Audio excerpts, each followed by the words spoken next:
I have a pretty simple video for us today. I actually don't want to take much time because I want the point to stick. I want to talk about faith. I want to rethink faith, specifically from reading one verse of the Bible where faith is heavily praised.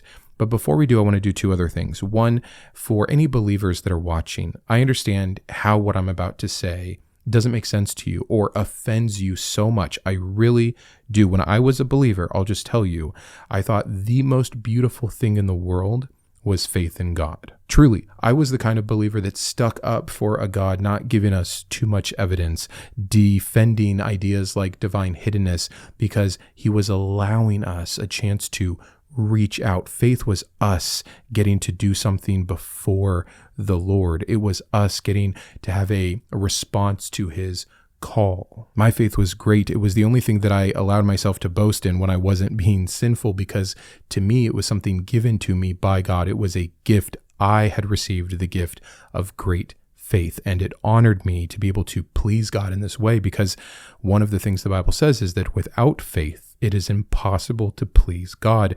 And as a believer, despite whatever you want to believe about me, all I wanted to do was to please God, was to be right in the center of his will. And to me, faith was it. So I just want to lay that groundwork that I understand. But for those of us that have gone through a deconstruction and deconversion process and start to think about some of these things in a different way, I want to explore that also. Now, the second thing I want to say before we get into the Bible verse I'm going to read is just some of the other claims made about faith in the scriptures, and there's so many. I mean, Jesus talks about faith being the reason that someone gets healed, being something powerful enough to tell a mountain to move into the ocean, even if it's just a little bit of faith. Abraham, the patriarch of the entire religion, was made righteous by what act? His faith. Faith so strong he was willing to kill his own son. And not just Abraham. Let me read you this verse here. It is Hebrews 11:5.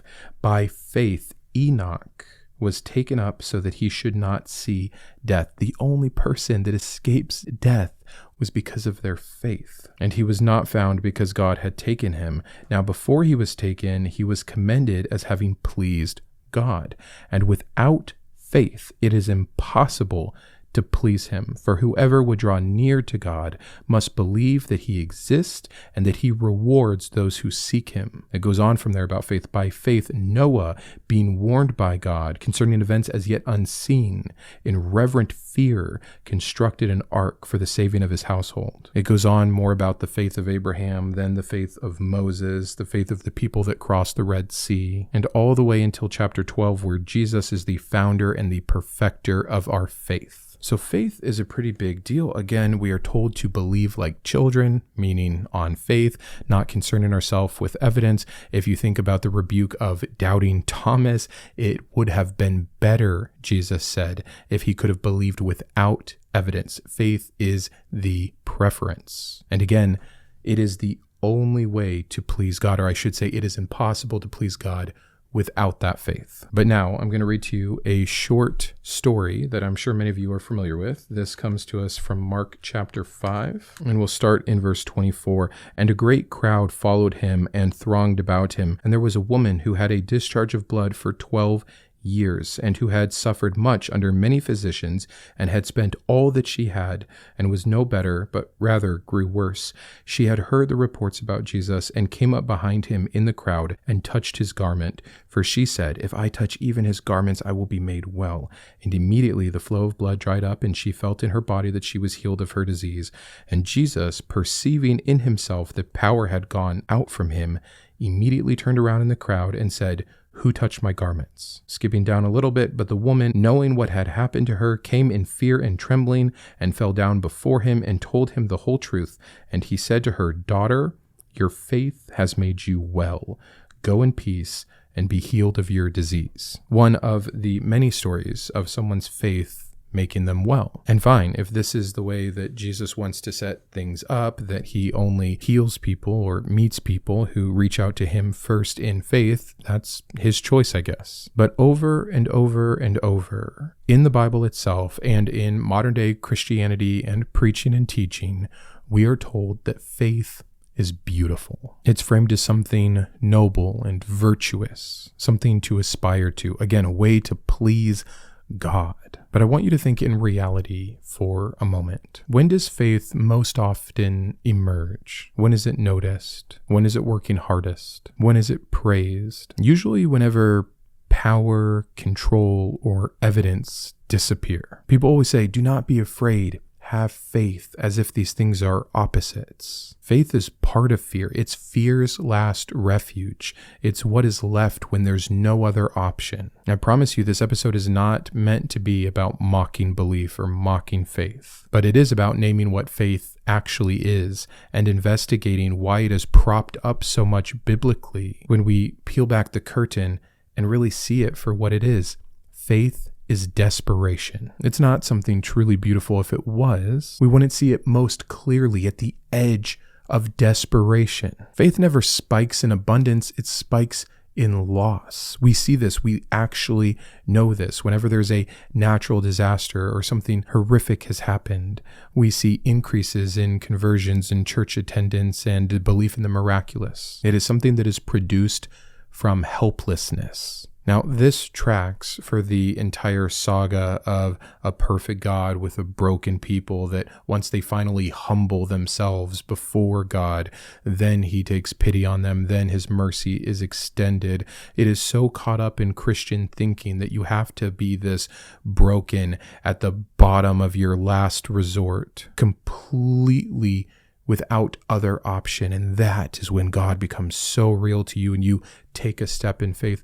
No, it's not a step in faith. It's a step toward anything. It is a drowning person grasping at the reeds in the water, knowing that they're not rope that they can hold on to and be pulled in, but it's an option in a chaos of no option. It is not the superior thing that people choose first. It is literally what is chosen last, if nothing else has worked. And that's why I wanted to use the woman who was hemorrhaging, because we get those extra details. She had been to every physician. She was completely broke. Here's the question that I want to ask you. This is what started it in my mind. I was, again, watching The Chosen, and I saw this scene, and I thought to myself, I wonder how many others, again, assuming any of this were real, how many other false messiahs that had come to town previously or other kinds of healers had this woman tried?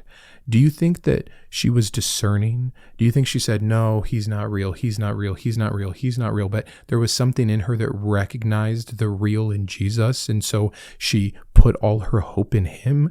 No, this is the kind of a woman who had tried all physicians, who was completely out of money, probably paying all kinds of different doctors or witchcraft or anyone that could possibly help her. If some traveling magician had come to town and was grifting on the local people, do you think she wouldn't have tried her last coin with that person? If that person had instructed her to go and bathe in the sea 7 times, I bet she would have done it. Is it beautiful then?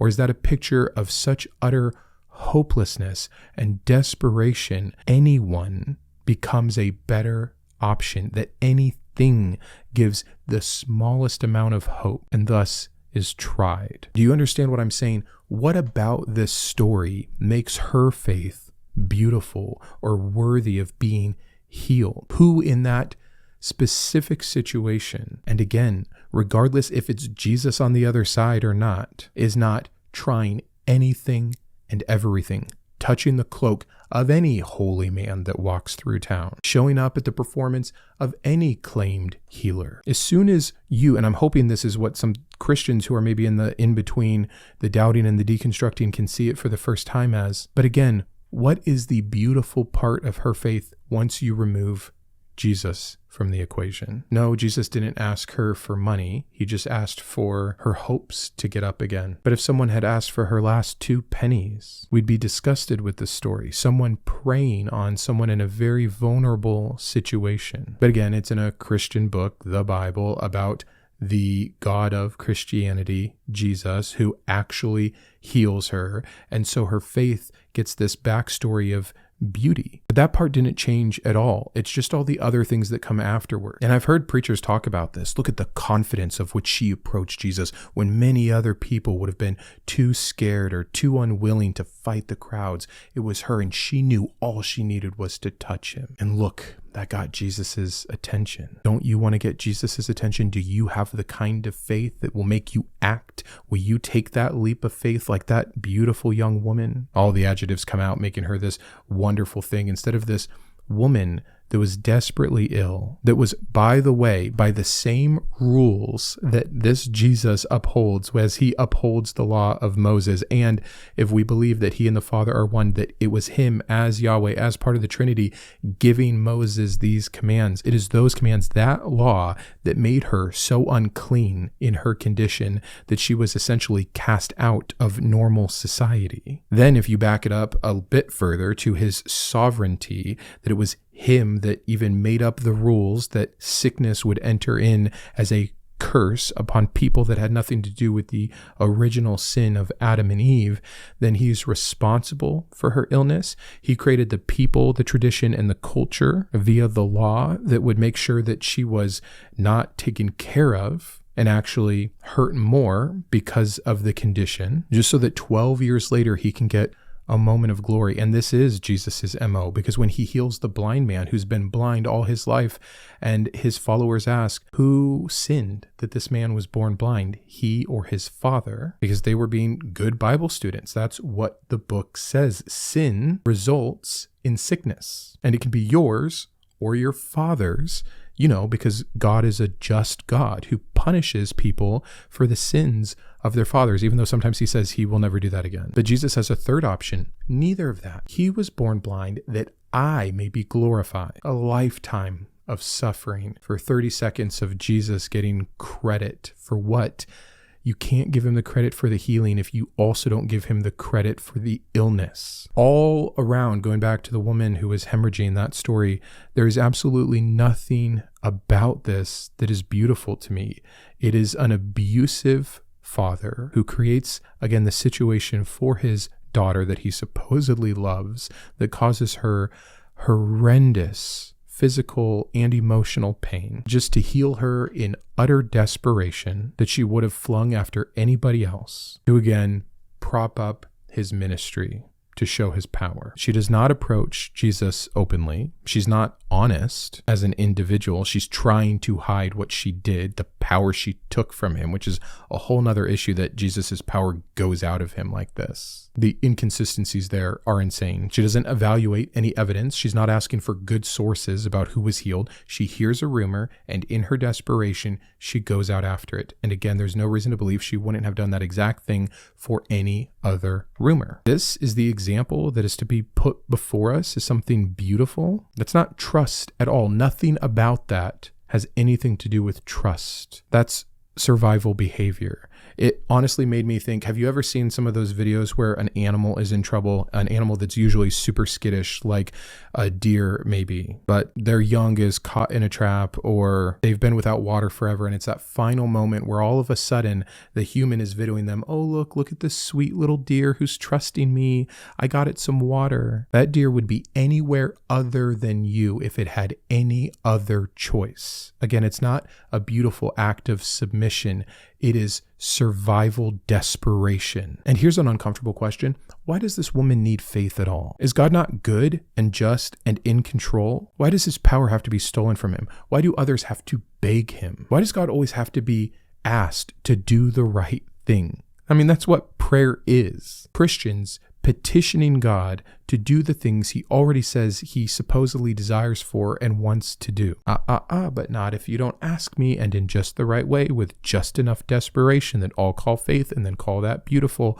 The reframing is insane. No, this is a God who essentially tortured her for 12 years, who designed a system where healing is withheld until desperation peaks. Faith doesn't seem like a solution here. It seems like a symptom here. And it's true enough today. We see it all the time. Faith is not required when medicine is working. You need no faith when you get a cancer diagnosis and a doctor lays out a treatment plan and you do the treatment and you're healed. You might have prayed along the way and you'll probably still then give credit to God over the doctors. But it's when the chemo is not touching it. It's when it comes back. It's when you ran out of money to keep fighting this thing. Then all of a sudden, oh, the faith is everywhere. The prayers are everywhere. The church testimonies go up. Always a last resort. And I don't blame you. Oh my gosh, I've never been in that dire of a situation. If the doctor says there's nothing more we can do, or a child is dying, or when addiction has hollowed out everything, when control, whatever semblance you have of it, is completely collapsed, and grief just overwhelms you, and you get down on your hands and knees and there's nothing left to do. I would never judge anybody for hoping, for trying anything. We can have a whole conversation about atheists and foxholes. It's not exactly the same thing, and there's plenty of atheists in plenty of foxholes. But I'm not knocking an atheist or a believer or someone of a different religion for, in utter hopelessness or desperation, saying, trying, or doing anything. It doesn't matter how obvious it is. When you're falling off that building, you're still grabbing at something. That doesn't make you a weak person. It makes you a desperate person. And so I think then that proves that faith is not beautiful. It's desperation. And that would be fine, again, if it was positioned that way, but it's not. It is this faith first kind of idea that that's the design, that that's what God wants, that that's what's most pleasing, that that's what's most beautiful, that that's when you're going to get what you want. That's when the healing comes. That's the hierarchy of belief. That's the right way to believe. We'll accept others, but remember, childlike and without evidence, that's what we want. And really, faith just exploits this. Like all of human psychology that we know about, we've talked about so many things. I've talked on this channel here before about explanation addiction, that we have such a huge desire for anything to make sense in some way, to give it a narrative, to give it a story, to give it agency, to have a reason, some intention. We don't want it to be random, and we don't want it to be unknown. We're wired to detect agency, to complete patterns, and to assume intention behind events. Again, wiring that evolved for survival, not for accuracy. And yeah, faith is exploiting that hyperactivity agent detection, that fear of randomness, that uncomfortability with I don't know, that there's no other options left. Well, there's always one. Have you prayed about it? Have you begged God? Have you gotten down on your hands and knees? And it's the first thing that's blamed when all the things God promises to do, like communicate with you, show up, heal, answer prayers, when those things don't happen, ye of little faith, the same chastisement that Jesus gave to his followers. If faith had any connection to truth, it would be way more steady. It wouldn't have to be via desperation and a last resort. Truth isn't contingent on those kinds of things, but faith sure seems to be. And why then does faith decrease with things like education, stability, security, wealth, but it spikes in poverty and war and illness? I mean, it's just actually quite obvious. And then I started thinking of all the other biblical examples, all the things that should be good or desired for humans, but get replaced with faith. I think about the story of Job, and after everything is taken from him and everyone he knows and loves has turned on him, it is only in his absolute moment of total and utter brokenness, when he no longer can even question God and he hangs his head, to give in to the tyrant bully that has tortured him and killed his children. Then he's praised for his faith. You know what faith replaced in the story of Job? Justice. There was no justice there. Job was a righteous man. Even God admits that he was essentially talked into by the adversary going after Job for no reason. That's not justice. That's not even a test. That's injustice. And the only way to overcome that for a God who can never have a shortcoming is to say, you need faith. His ways are higher. He's such a mystery. Who are you to question him? So faith replaces justice. For the hemorrhaging woman, it replaced options. Nothing else to do, nothing else to try. Might as well. For Abraham, who was ready to kill his son, it replaced critical thinking, his conscience, whatever you want to say, his morality. With the centurion, it replaces evidence. It does that a lot, by the way. Oh, no good reason to believe in God? Just do it anyways. For the blind man I was talking about, it replaces understanding. All these good things tossed to the side by God and by Jesus in place of something to them more beautiful: faith. Desperation, complete dependency. And it starts to look a lot more abusive than beautiful. So this isn't me rejecting faith because I lack empathy. Again, I understand why people much worse off than me rely as heavily as they do on faith. But the reason I'm critiquing faith here, or even rejecting it in the way that I am, is because I refuse to confuse comfort with truth. I understand your need, your desperation, your hope, your desire, your vulnerability, your desperation, your faith. I understand it. And for the Christians right now that are saying, well, then so what? Leave it be. Who are you to take away their toy? I'm the one standing up for all the people that had faith, that didn't get the pretty end, that don't get to stand up next Sunday and share their testimony, that were at their absolute end and reached out to the one life preserver that they were told would always be there for them and still got no result. Just because others sometimes, like a fortune cookie, happen to get results and then attribute that to the faith of the very last thing they tried doesn't make it real. Comfort, a good story, a positive testimony does not equal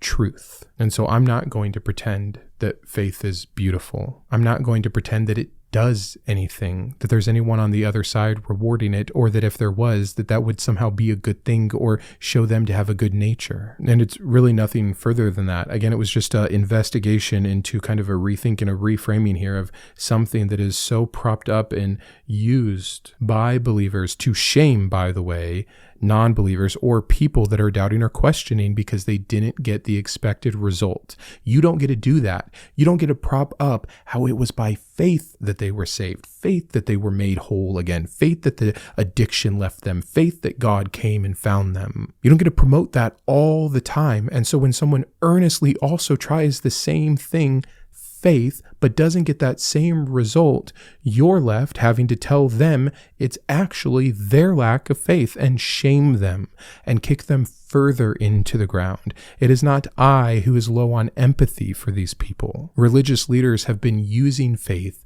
as an excuse for anything that doesn't match up, just like it's used in the Bible to plug the gaps for an inept God. And that causes real harm for real people. Why would someone all-powerful who's never had to struggle, who's never had to depend on anybody, think that the best position to make their creation is out of utter dependency, to reward only them in their most broken states that you allowed and created for? That's abusive behavior by any other metric, except for the great excuse permission slip of religion. Thanks again for being here. I'll see you Tuesday with a new video. And until then, keep thinking. I wanted to personally thank my top tiers of support: my Iconoclast, Ann, Boris, Chris, Grant, GVI, Jimmy, Joe, Kitboga, yep, the Kitboga, Matthew, Perry, and Shawn. My Humanist heroes: Chris, Craig, James, Jarrod, and Kristi. My Atheist advocates: Aquitar, Caleb, Dakota, Dan, Drew, Jeff, Jeffrey, Jeremy, Jugs, Julie, Malcolm, Paul, Sparky, and Thomas, as well as all of my secular scholar patrons. Would you consider joining these fine people?